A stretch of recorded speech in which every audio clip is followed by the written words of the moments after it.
I would like to hear your thoughts on the pros and cons of purchasing a SPIA, which is a single premium immediate annuity. So think of that as like the most basic traditional pension. You cut a check for a guaranteed sum of monthly money until you die. That's it's basic vanilla form. All right. So your thoughts on the pros and cons of purchasing a SPIA in retirement from a Roth IRA. Assumption is that the retiree's income style fits with the guaranteed income model. Assuming he's obviously going towards income protection profile. Mm-hmm. That there are sufficient Roth funds to fund the SPIA while leaving plenty of liquid account balance remaining for other tax diversification. That there is a gap between Social Security and required spending needs, i.e., that a SPIA is justified. The benefit of this approach could be a lifetime of tax-free income stream. Could be a lifetime tax-free income stream, as well as enabling positive knock-on effects. Hey, that's our phrase, knock-on effects. Keeping Social Security out of taxation, keeping IRMAA risk low at death of first spouse or after RMD starts. I have not really heard any retirement planners suggest this approach, and it seems like it would be a highly beneficial one. Scenario here is a married couple with no children and legacy benefit needs, i.e., die with zero. I wonder if there is too much hang on the Roth mindset with others to consider this.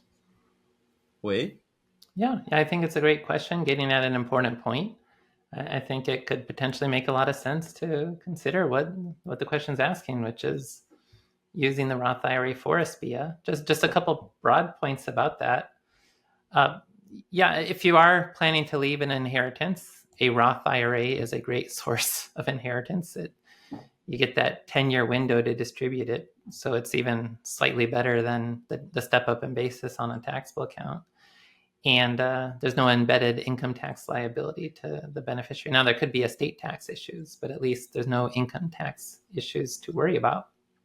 Now, why don't we talk about Roths for SPIAs? Well, probably it just doesn't get as much attention. A couple things are I think we're only slowly getting to the point where people will have significant Roth balances to begin with.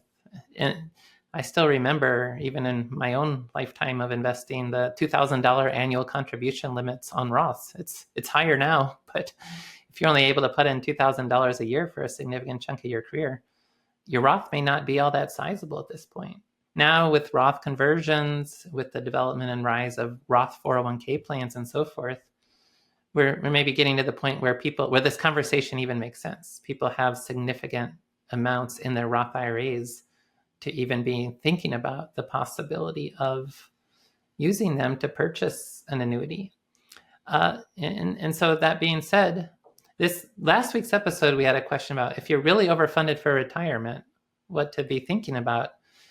A SPIA in a Roth IRA could be a great solution to what I was talking about there, which is you're really overfunded for retirement. You've got significant amounts in your IRA, your Roth IRA, and then you have a big taxable account. And that taxable account, if you're following asset location, I guess I didn't specifically mention the asset location principles, but that's generally where you have your most tax efficient U.S. stock index funds, that sort of thing, that are going to be kicking off qualified dividends that are taxed at those preferential rates.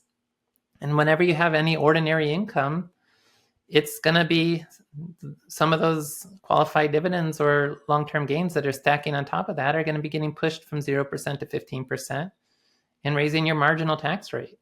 And so there can be a bigger tax hit than you might think from getting the annuity in the taxable brokerage account or in the IRA in that kind of scenario.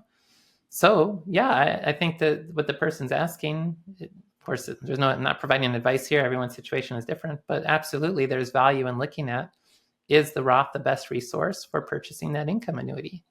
That way I'm getting to have all that spending power from the annuity without having any of that going into my adjusted gross income.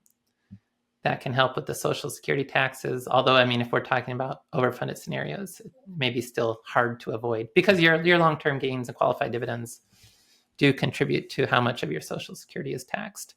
But it could help with those Medicare premium surcharges.